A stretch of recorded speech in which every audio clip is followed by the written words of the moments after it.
اما شوان انهجام مجاري ام بردوام دکن مجارا گیرنگ ده روجاوا کرد و کردستانی ده کو اگر اپراسیونک ترکیه هم برای روجاوای کردستانی جی دورتمونده عبدالباسط حمو اندامی مکتب سیاسی پارتیا دموکراتا کردستان سوریه میوانی من سلاف ککی عبدالباسط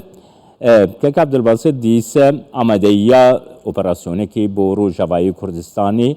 تیکرن ترکیه دبیجه تو عالی نکارن مراوستینن ام ده اپراسیونی پیک بینن دمکی کریتیک ده اف یک پیکته ام ده وان مشاران بگومان ده حفی بنا خود بگرن دستا لی چما نها چما ایرو او ارمان جوی اپراسیونی تی چاواده بین دم باش شکر جمال بوتا و تماشاوانی هجا براستی يعني اف قد دیتن و پروژه هرمک آرام و اولا زود 2013 هات بحث کرن جهیلا ترکیه ایبا لوی چاخی نهاتا اری کرن جهیلا امریکا و غلطی ناتو و غلطی هفیمان هلبت اف دیتن شکم دایا زود دایا لیچمن ها براستی جی وندزانن ایرو شر اوکراینای شرکی جهانیه و هر یک دخوازه الگوری خو اجنده خو ببسری يعني فشاره بكي بيغمان ايرو تركيا موقع خو استراتيجيك نابر امريكا وروسيا دا قال لك هذا البندي هردو الياي دا مصانه بكي دخوازه قال لك تشتاجي لصر ماسي قزنج بكي فشاره بكي تجربه بكي اهداف وارمانج واجندات خو قوت سريوي دا وندزانيجي يجي جباتا انجمان اولهيه تركيا بيغمان اوي اريبكن وغوري بلاني گوجوار هاتی بحث کردن و پشت ماسیجی دانوسان بوا بگومان و بریاری بستینن لی او هرما آرام و چاوا به چلو به بگومان هنا نزلالا لی امریکا جی حتی گو شوقا کسک و نپیخی و نبیجه ترکیه درباس بوا درباس نابه لی گلک جارا جی دانوساندنین بریجی گو چه بود ناورا ترکیه و امریکا یان ترکیه روسیه دا درباسی عفرینیه بو درباسی سریکانیه بو هنگی چاخیشی قال لك حسابات ونرين انه والله تركيا درباصنا بيلي في اواي ازباورم دانوستاندن امريكا تركيا باش الهف كرنا واتفاقات هنا وروسيا جي قال لك زحمتي على درباص به هناك لشكري اخوا هذي خد بكشيني داجبوني بهتر لسر اوكرانيا بجدني وامريكا جي هبالبندي دانوستاندن لشكري بقصد اوروبا ديرا كيكي عبد الباسط نها تركيا كيكي عبد الباسط تركيا دست پیک دا عفرین پشتیوی بگلوبا کسکا روسیا بگلوبا کسکا امریکا جی سریکانی و گریسپی نوها نرخان دینه که یکو ترکیه دروجا ایرو ده وکیت دست نشان کری به اگر اکو سوید و فنلاندا دخوازم ببینن دامیناتو شرل اوکراین هیا و دمی بکار بینه جخوره و بر فرحترین خاک نها داگیر بکه دست دینه سر کو اف پروسه جیره لحو دوتا و ریوبریا خسر جی حسد جی مسد جی یپگه پیده جی ده حولین خل سر روجاوای کردستانی ده وکی کو حنجت دانه دستی انقره این نرخاندرین مساهمه بله کرد جمال ترکیه نامه خواه برجواندی خود دی پیش بگومان نامه ام ترکیه یک جی مسئله فنلندا و سوید فشاره دکید بوی او ناتو قبول بکه جریاد دواجی کریزه که ویا هندوریج بوی لاجا و پرسگریکا که مازنج بو هل بجارتنینا دانوستاندنه وادبن جبونی پنتی هل بجارتنا تید 2023 ممکن جی او هل بجارتن پیش خواهی لی تشتی هری مروف براستی او ماتمایی دیمینه چاوا پکه که کار و خبات و پیشندانه دکه دخوازه یکسر ایریشا خورد بکه و بیجه ترکیه فرمو بکه وک چاوا ایرو خو پیشندانه داره هرمین کردی درتکوین سلوگانه دبیجن اوانا وک نمونه دخی دسته ترکیه و فشار الامریکات که فشار خیطان گاسیه ده لید باوریم دا ترکیه پکه بپلان دکه بگومان جی هاتنا صبری اوک دگل علی مملوک شامه اب حمود کوی چرچوا دانوستانا ایران و دا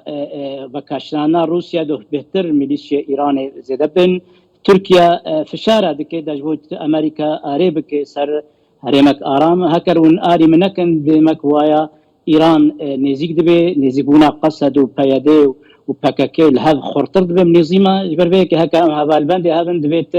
آري مكي وأصبحورم جيد قالك جهادا أمريكا وتركيا الهاب كرنا لي نهر تشتيق وكا أو تركيا دخوازة لي بهتر تصورا مدى نرينا مدى بهتر ويلنا برا جريسبي وكوباني دانو صاندن نقاش واخافتن بدنا برا كوباني حتى من بجوت الرفعة منخ اوانا بهورم و امريكا اريب كيج بربي كيجي تركيا دخوازي قاف بقاف بمشي دجبوني بروجرام خوي مهرما ارام بسر بخيلي تشتهري بالكيش جو بكا كي ملت كرد خيت ويرانا كده وكشتنا كي تالان كرنا كده وباسلوغانا وفان مهانا دخيت تركيا دا اوانا جي قالي كرد براسي قرقا ارينا كي قبول نكي جي سياسة بكا كي كرد سوري بوا قربانيا خباتو آلاف قنديلي كيكي عبد الباسط نهاب هن سيناريو تينا اخافتن تيجو تنكو روسيا ب يعني دست خستنا كو دريا رش بكاربيني بوسفوران بكاربينه دي جعالي خبق لوبا كسك بو تركيا بي بخا جبو اوبراسيون كي لسر روجاوایی کردستانی هر وها امریکا به قبول کردن ترکیه کو سوید و فنلند ببین اندام او جی دکاره yani ارینیه که سینوردار کری جبو اپراسیونه که بده ترکیه راست عين أب يعني ناكوكيا الأوكرانيا وبحراس رشا بيجومان تركيا فشارة دكي هكر روسيا جي دخوازي ناكوكيدنا برا أمريكا وتركيا هبن وندزاني جي لشكري خلبكشاني وإيران روبرو خورد بي نشار أمريكا جو هفالبندي خو تركيا بكيلكا خو بسكنين وناتو جي نشار قبول بكي وندزاني سردانا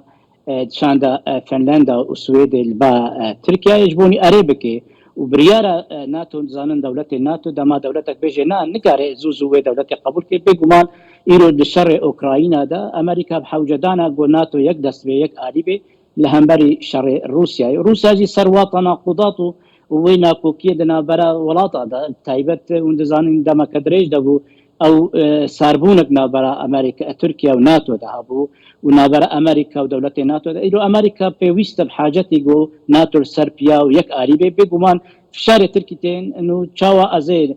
فنلندا السويد قبول بكن ليجي ودبيون شروطهم قبول بكن يكجي مسألة منطقة آمن يا دواجي راكيتا بدا من يجي او امبارغو ابوري لسر ليرات تركي يا دواجي تركيا جد خوازد هندري خويدا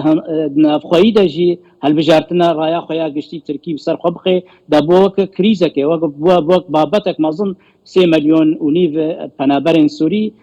تركيا افا بوك بابتك نافرا هزل اوبوزيسيون وبارتيا اك بارتي بيغمان افانا سيچار خالات تركيا دخوازي اهداف وارمانجي خبكي لتركيا جي امريكا نچارا بهتر تركيا راضي بك وحتى اسرائيل جت كريزه كده برضو يرو خرطبونا ايران الهرمين شامي ودردور اسرائيل برسغريكا كما ظنج بو اسرائيل ومطرسيه كسر اسرائيل بربيك يجي تركيا ناخذ امريكا ناخذ تصعيدك على لشكري تشبي باواكي دبلوماسي لي تركيا في شارع بك بيغمان وكشاوا زمان امريكا انه هريمه اقليمي قال لك اراميه تكبر ونطرسيد سر لشكري امريكيه ودوي ريداجي نبس ولا باكا كي قاندي لجي ابتزازه كي دانوستاندن خويا بامريكا وروبرو دانوستاندن استراتيجيك بعد مملوك وشاميره وايران را خرطره فامريكا نقابه دخيار يا اما تركيا راضي بك يا اما قصد راضي بك وقصد جد زاني نابرا باكا كي فيادي جفقت نابن باكا كي فيادي منظومه قصد ده منظومه اقاندي ريجيما شاميره ونممكن برياره بايدي وقصدي نكاربي لهمبري برياره قاندي بس زانجي تكتيك واستراتيجيات نابرا قاندي ايران ورجما سامد استراتيجيكا خرطه وروسيا جي اشتغلنا جي استراتيجي يعني دانو صاندن دبن وحتى انها او شكل هرما ارام نات يزلال كرن لهكر رياتو ارينكي وامريكا ارينكي بيغمان وتركيا نكاربي حرتش درواز لي تركيا خوازي غاف بابجي واز بهورم ويل هاف كرنا كهابت بشروجه دنا برا او هرمين قوم دستي شان كريد نابرا كوباني سريكا جريسبي كوباني حتى من بيجو منخ ترفعت اواناجي مطرسيا روسيا ديار كيرو بهترجي ناكوكي دنابرا قصدوا ايران وتركيا دا وداري وشاركي داش دجوابي لي بيجو ماجي بريارة هندوري ادلبيجي اواناجي بيجومان دوي جبهة النصرة بتفكيكرن وازباورم جي تركيا جي بلكي فشارات كيجو جبهة النصرة بفككيني وازباورم كبيت شارشوا مليونك سوري ب دس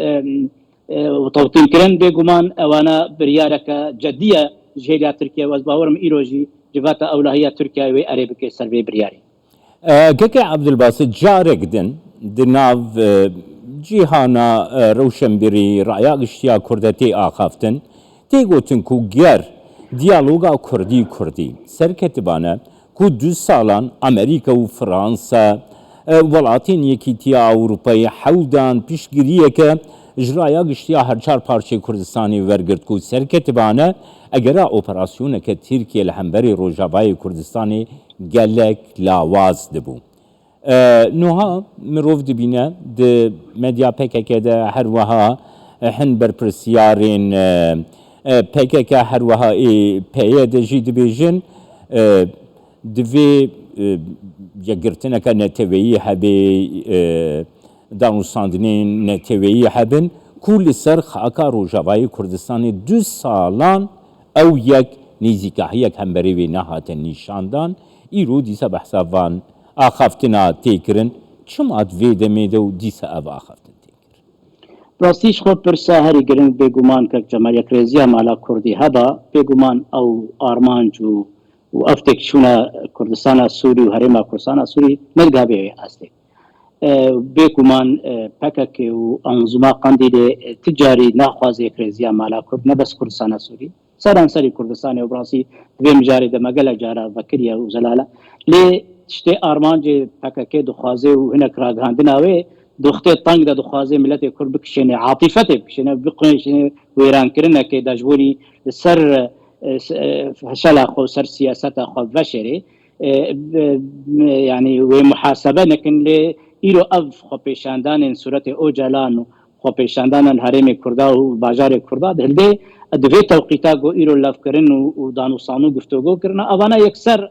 وكهناك قلتي على طبق من الذهب بيشكيشي تركيا دكي دجبيجي كرم كفرمو بكا لبيدري ونبس الكردستان سوري وندزانك جمال سرانسري كردستان ما عراق آرام وهرما كردستان تشاوانا كوكيا تشيدكي وبروجراما تشيدكي ايرو اف منظومه قنديل ان ممكنه كاربش خدمتها ملتي كرد ويكريزيا مالا كرد بخوازي ونهاتنا صبري وكتبها وريامدا استخبارات تركيا استخبارات الشاميه وبشار الاسد وقنديله دي سهاتيه داجبوني واتفاقات 2011 نوكم باواكي دي امريكا تشقاسي بخوازي نخوازي نممكنه منظومه PKK وبايدي ومنظومه بابا غريداي قنديله فقطين نممكنه بايدي كاربج PKK قد بكي بربيك هاتنا صبري اوكا هات اتفاقات وبلانين خوين اولهي دينن داغول همبري الغوري ايراني بمشن والغوري روسيا مشن شر كردستان ببي دا او بوريا غاز ونفطا جو الى جناب سروك حريمه كردستان مسرور برزاني دلفك دبلوماسي دولي دا لعبد كي داجبوني كردستان ببي داريكي بوريا كهري استراتيجيك جبوني الترناتيفا غاز جبو روسيا جبو كردستان درباسي امري تركيا باوروبا بيغمان ايرو ارمانجي ايران وروسيا طيبت از بكارم بيجم PKK پشتوانیا روسیا و ایران خوازن و اتفاقات ایرو الترناتیفا غازی تک و ببن و شر هرما کردستان سوریا بکن و شر کردستان عراق بکن بگمان اوانا اتفاقات قندیل و جمع بشار اسد ایران و نسکن و دستوار از نسکن و بروجی و خورتر به کیجی PKK دخوازی هنا کی بو اوا یعنی پیاده راگانا عاطفه و میشه گلی کرد بکشن سر آری خدا بوا بريارين إلى تركيا دخوازي درباسي منطقة كآرام آبا بكي درباسي كردستان سوري وباكوري سوريا ببي بيقومان أمريكا وكما قداوي وقبول بكي تركيا ونممكن ناتو تركيا بغايديني جبرقو تركيا يباش فين كتناقضات دنابرا أمريكا وناتو وروسيا دا وتركيا دو واقعي خوي استراتيجيك دا دو واقعي خوي بجاي وبحري دا قال لك يقرنق جبوي روسيا جي مهم جبوي أمريكا مو اللي بيقومان أمريكا وراضي بونا تركيا بخوازي روسيا جي بخوازي تركيا جي هم بيزا امريكا دخل لي داويجي برجواندين فادا ولاطه او جين اي برجواندي خد اغاد كن الغور اتفاقات خد كن واز باورم جي نزيك بونا امريكا وتركيا بهاو كريا سردانا قال لك شاندن امريكيه اي لشكري بو تركيا جبوني لها تنكي واذا كنكي وهكر بريار وشوقك نبخياي هبانا نممكن تصريحات الادوان سروك تركيا هاتوا داني ياجي ايرو جواتا اولهيه تركيا هاتوا دا سپاسیاتت کم که عبدالباسط حمو اندامی مکتب سیاسی پارتیا دموکراتا کردستان سوریش دورتموند میوانی